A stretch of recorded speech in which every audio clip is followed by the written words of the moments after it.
तो मैं क्या बता रहा था कि जब हम लोग मशीन के मशीन के सीरीज में कोई भी एक्सटर्नल रेसिस्टेंस को कनेक्ट नहीं करेंगे तो उस समय क्या होगा कि जो हमारा आर्मेचर वाइंडिंग है उसका कुछ रेसिस्टेंस होगा। ठीक है, तो इस रेसिस्टेंस के कारण जब हम लोग टॉर्क को वेरी करते हैं तो क्या होगा, हमारा स्पीड में कुछ वेरिएशन होगा। ठीक है, ये है हमारा ओमेगा जीरो। तो उस वेरिएशन को हम लोग कहते हैं इनहेरेंट टॉर्क स्पीड कैरेक्टरिस्टिक। ठीक है, तो suppose this is the characteristic of DC motor when no external resistance is connected. ठीक है, यहाँ पे सिर्फ रेसिस्टेंस में आर ए ही है। ठीक है, नाउ जब हम लोग एक्सटर्नल रेसिस्टेंस को कनेक्ट करते हैं तो इसमें देखो, एक्सटर्नल रेसिस्टेंस को कनेक्ट करने से जो हमारा ये वाला पोर्शन है V/K5, इसमें कोई चेंज नहीं आया है। ठीक है, इसमें कोई चेंज नहीं आया है। इसका मतलब क्या है कि जो हमारा नो लोड स्पीड पहले था वही नो लोड स्पीड अभी भी रहेगा। ठीक है, नो लोड स्पीड जो है वो चेंज नहीं हो रहा है। तो हम लोग क्या लिखते हैं, no load speed will remain same। ठीक है, क्यों? नो लोड स्पीड डिपेंड करता है वोल्टेज, टर्मिनल वोल्टेज, ठीक है, और फ्लक्स पे। तो टर्मिनल वोल्टेज और फ्लक्स हमारा armature control, armature resistance control में कांस्टेंट हम लोग रखते हैं और सिर्फ वैरी किसको करते हैं, आर्मेचर रेसिस्टेंस को। तो सिंस ये दोनों क्वांटिटी हमारा कांस्टेंट है तो नो लोड स्पीड हमारा कांस्टेंट ही रहेगा। Now as we increase the resistance, जैसे जैसे हम लोग रेसिस्टेंस को इंक्रीज करेंगे क्या होगा, हमारा जो स्पीड है, जो स्पीड है हमारा वो ज्यादा, उसका स्पीड टॉर्क कैरेक्टरिस्टिक कुछ इस तरीके से मॉडिफाई होगा।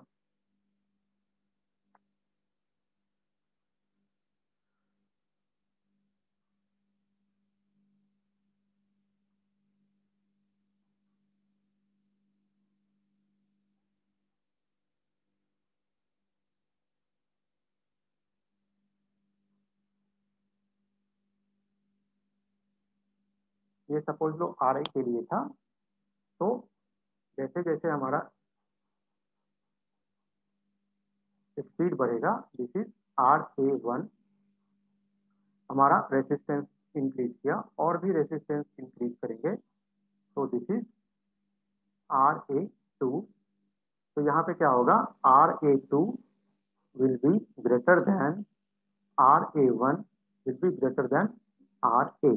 ठीक है, तो जैसे जैसे हम लोग रेसिस्टेंस को बढ़ाएंगे वैसे वैसे क्या होगा, हमारा at particular value of torque, ठीक है, suppose this is our torque value, this is our torque requirement, तो एट पर्टिकुलर टॉर्क रिक्वायरमेंट क्या होगा, हमारा स्पीड क्या होगा, कम होगा। ठीक है, तो आर्मेचर में जैसे जैसे हम लोग रेसिस्टेंस का वैल्यू इंक्रीज करेंगे eight particular value of torque, हमारा स्पीड क्या होगा, कम होगा। नाउ अभी हम लोग टॉर्क के बारे में देखते हैं।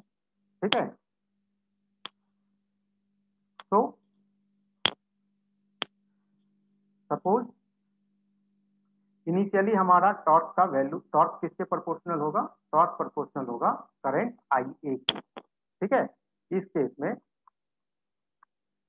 जब हमारा रेसिस्टेंस RA है, आर्मेचर, सिर्फ आर्मेचर रेसिस्टेंस है, तो उस समय हमारा टॉर्क जो है किसके प्रोपोर्शनल होगा, IA के। ठीक है, तो जैसे ही हम लोग आर्मेचर के सीरीज में एक और एक्सटर्नल रेसिस्टेंस को इंक्लूड करेंगे तो क्या होगा, करंट का वैल्यू कुछ चेंज होगा। ठीक है, बिकॉज करंट इक्वल टू क्या होता है,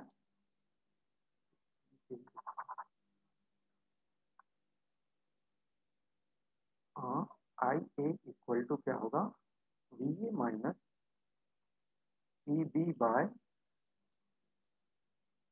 RA प्लस RA। तो इनिशियली क्या है, हमारा एक्सटर्नल रेसिस्टेंस जीरो है, तो जो टॉर्क का वैल्यू होगा वो प्रोपोर्शनल टू किसके होगा, आई ए के ना। जैसे हम लोग एक्सटर्नल रेसिस्टेंस का वैल्यू को इंक्रीज करेंगे, ठीक है, इस चीज को ध्यान से देखो, जैसे हम एक्सटर्नल रेसिस्टेंस का वैल्यू को इंक्रीज करेंगे तो क्या हो जाएगा, हमारा करंट का वैल्यू में कुछ चेंज आएगा, ठीक है, करंट का वैल्यू में चेंज आएगा, तो जो हमारा नया टॉर्क होगा, ठीक है, नया टॉर्क होगा वो क्या होगा, that is that will be proportional to I A one. I A one क्या है, current, armature current when external resistance is connected, ठीक है। तो जो हमारा नया टॉर्क होगा वो प्रोपोर्शनल हो जाएगा आई ए वन का।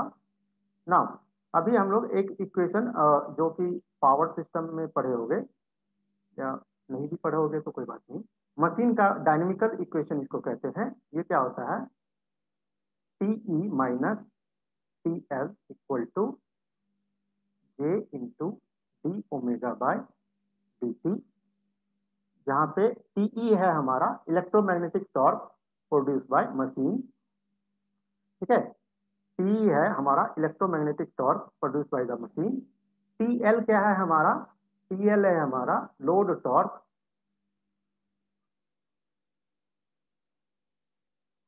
टी एल है हमारा लोड टॉर्क। जे क्या है हमारा, जे है हमारा मोमेंट ऑफ इनर्शिया,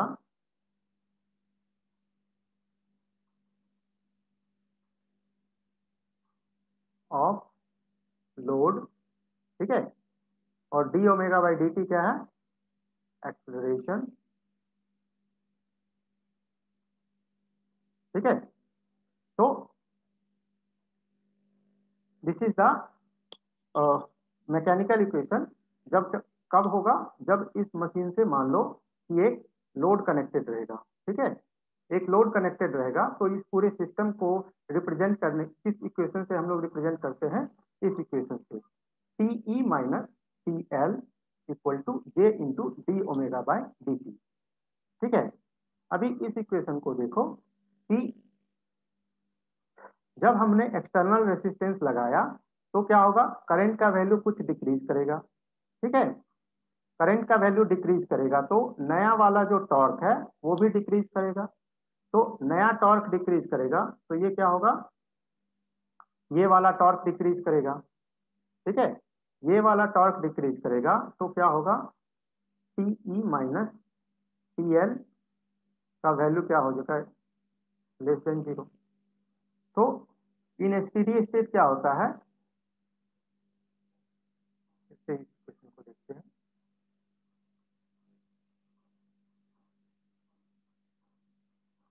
ठीक है, इन स्टेडी स्टेट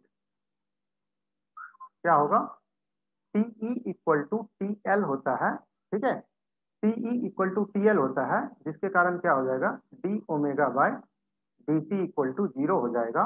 और जो है मशीन, जो हमारा मोटर है वो कांस्टेंट स्पीड पे, कांस्टेंट स्पीड पे रोटेट करेगा, ठीक है, इन स्टेडी स्टेट।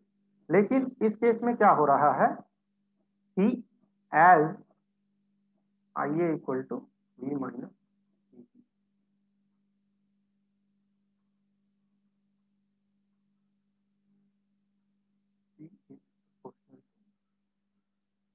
आई ए, ठीक है। तो इस केस में क्या हो रहा है, जैसे ही हमारा आई ए डिक्रीज करेगा, ठीक है, जैसे ही हमारा आई ए हमारा डिक्रीज किया किसके कारण, एक्सटर्नल रेसिस्टेंस को लगाने के कारण, तो क्या होगा, हमारा टॉर्क डिक्रीज करेगा।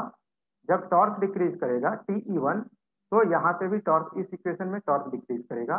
तो इस एक्सप्रेशन में क्या होगा, इनिशियली क्या था, T E equal to T L था, ठीक है, स्टेडी स्टेट में। अभी नया क्या हो जाएगा, T E minus T L, since T E का वैल्यू डिक्रीज कर गया, ये क्या हो जाएगा, लेस देन जीरो हो जाएगा, ठीक है, ये लेस देन जीरो हो गया, इसका मतलब क्या है, D omega by D T का वैल्यू क्या हो जाएगा, लेस देन जीरो हो जाएगा। D omega by D T का वैल्यू यदि 0 से कम है, इसका मतलब क्या है, स्पीड विल रिड्यूस। ठीक है, rate of change of speed यदि 0 से कम है तो क्या होगा, speed will reduce. Now as speed will reduce क्या होता है, E equal to K pi into omega. तो एज स्पीड विल रिड्यूस, जो हमारा बैक ईएमएफ है, बैक ईएमएफ भी रिड्यूस करेगा। ठीक है, एज हमारा स्पीड रिड्यूस कर रहा है तो हमारा बैक ईएमएफ भी रिड्यूस करेगा। और जब हमारा बैक ईएमएफ रिड्यूस करेगा तो IA1 इक्वल टू होता है VA minus EB by RA plus RA external. ठीक है, तो जब हमारा बैक ईएमएफ रिड्यूस करेगा तो क्या होगा, करंट का वैल्यू हमारा इंक्रीज कर जाएगा। ठीक है, ये समझ में आया? Hello, yes sir. ठीक है। तो एक्सटर्नल रेसिस्टेंस को लगाने से क्या हो रहा है, हमारा करंट का वैल्यू डिक्रीज होना चाहिए था, लेकिन करंट का वैल्यू डिक्रीज क्यों नहीं करेगा, क्योंकि एक्सटर्नल रेसिस्टेंस लगाने से हमारा टॉर्क का वैल्यू भी डिक्रीज करना चाहिए मोमेंटरली। ठीक है, टॉर्क का वैल्यू यदि इलेक्ट्रोमैग्नेटिक टॉर्क का वैल्यू डिक्रीज करेगा तो हमारा क्या हो जाएगा, स्पीड भी रिड्यूस होगा। स्पीड रिड्यूस होगा तो क्या होगा, बैक ईएमएफ का वैल्यू भी रिड्यूस होगा। और बैक ईएमएफ का वैल्यू रिड्यूस होगा तो क्या होगा, करंट का वैल्यू फिर से इंक्रीज कर जाएगा।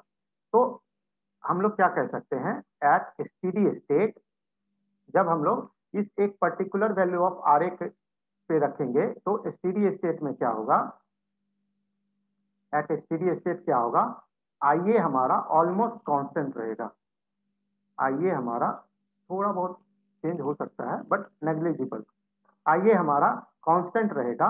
ठीक है, आईए हमारा कांस्टेंट है, इसके कारण क्या हो जाएगा, since torque is proportional to IA तो हमारा क्या हो जाएगा, इलेक्ट्रोमैग्नेटिक टॉर्क हमारा क्या होगा,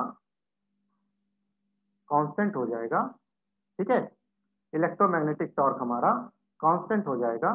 ठीक है, तो इसलिए हम लोग जब आर्मेचर रेसिस्टेंस को वैरी करते हैं तो उस समय हमारा क्या होता है, टॉर्क जो होता है कांस्टेंट होता है। ठीक है, तो इस ऑपरेशन को कहते हैं कांस्टेंट टॉर्क ऑपरेशन। ठीक है, तो यहाँ पे एक और चीज देखना है कि आर ए कंट्रोल में क्या होगा कि देखो ये हमारा इनहेरेंट टॉर्क स्पीड कैरेक्टरिस्टिक है। ठीक है, इनहेरेंट टॉर्क स्पीड कैरेक्टरिस्टिक है। जैसे जैसे हम लोग रेसिस्टेंस का वैल्यू को इंक्रीज करते हैं, जो हमारा स्पीड का वैल्यू है for particular value of torque क्या हो रहा है, रिड्यूस हो रहा है। ठीक है, तो इस केस में क्या है कि हम लोग सिर्फ और सिर्फ रेटेड स्पीड से कम स्पीड पे हम लोग स्पीड को कंट्रोल कर सकते हैं। ठीक है, तो आर ए कंट्रोल में, आर्मेचर रेसिस्टेंस कंट्रोल में हम लोग हमेशा स्पीड जो होगा वो हमेशा क्या होगा, लेस देन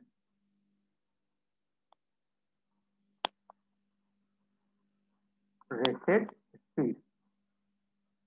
ठीक है, रेटेड स्पीड। और क्या ध्यान देना है कि इस केस में जो हमारा VA होगा और जो हमारा फ्लक्स होगा इसको हम लोग चेंज नहीं कर रहे हैं, तो इसका हमेशा वैल्यू जो होगा वो रेटेड वैल्यू, इसका वैल्यू जो है वो हमारा रेटेड वैल्यू ही होगा। ठीक है, तो ये हो गया हमारा आर्मेचर रेसिस्टेंस कंट्रोल। इसमें कोई डाउट है तो बताओ।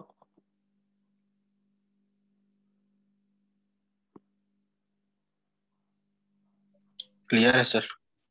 ओके, नेक्स्ट जो हमारा कंट्रोल है वो है हमारा आर्मेचर वोल्टेज कंट्रोल। ओके, 12 बजे से तुम लोग का क्लास है क्या? Yes sir. आज सेकेंड हाफ में कभी फ्री हो, कितना बजे से ले सकते हैं बताओ? शाम में 7 बजे से।